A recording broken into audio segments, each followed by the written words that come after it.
Alright, I'm going to do a video here. This is on the 19 Silverado Z71 LTZ specific. This is the Supreme suspension front diff drop. And yeah, this is how I installed it, and I think this is how it's intended to be installed. Lots of videos I watch show different ways of doing it, and people are saying they have to shave the fins on the diff and you know, stuff like that up front here. Problems with the wiring for the actuator and stuff like that being in the way, skid plate, and bolts not being long enough. But I think I might have the solution, not the solution, but I guess maybe the proper way of doing it and what the size bolts are intended for. So anywho, I'm not sure on any other year like from 14 and up, but this one here is it's a 19 Legacy LD, so it's a 18 body still, but this is Canadian. So I guess we'll start by looking at the 4 mounts for the actual brackets. That's these guys right here.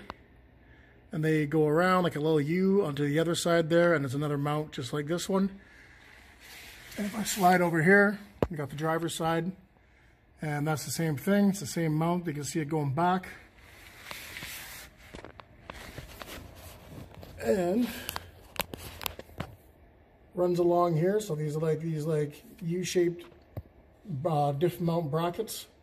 And people are taking out the bolt right over there.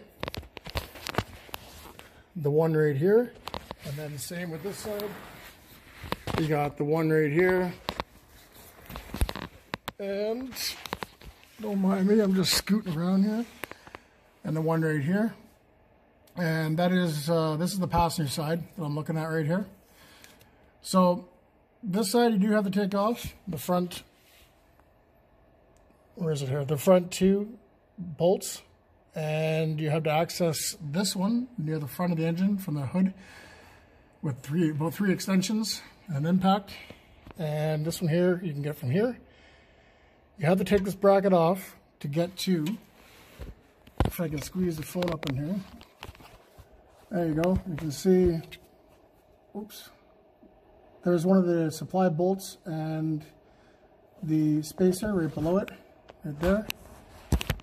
And if you can see that or not, I'm not sure, but let's see if I can. Right there.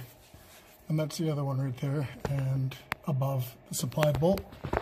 So on this passenger side, you have to take that whole bracket off, pound out those 2 studs. They're kind of like wheel studs. This side over here, on the driver, you don't have to. Just loosen the bolts, and those are, if I can get in here again.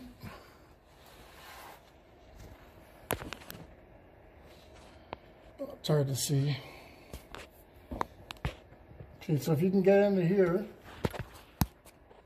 what you can do from the bottom, you take out those 2 and use these shorter bolts that are supplied, which you can see the top of one sticking out there. It's the one right there. Use the factory nuts, because the nylon ones that come with, I just don't trust those. So use the factory for those. But the nylons will work if you have no options. But I guess you will if you keep your factory stuff. And then yeah, you slip your spacers in.